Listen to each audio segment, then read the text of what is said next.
Құстарға салат дайындап жатыр. Қош есті, аппақ тап-таза.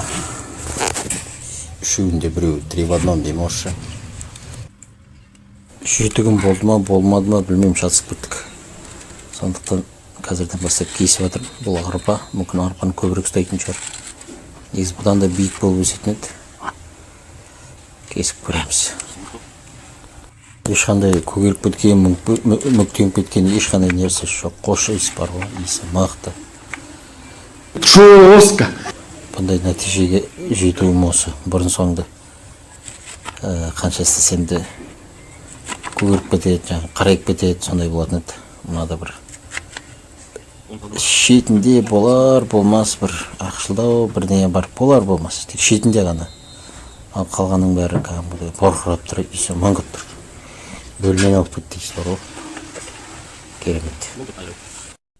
Қалай өсіру керек туралы әдісі. Қалай өсіру. Бұны қалай өсіру керек турасында YouTube каналымызда қалай өсіру керектігі көрсетілген YouTube каналымызда бар.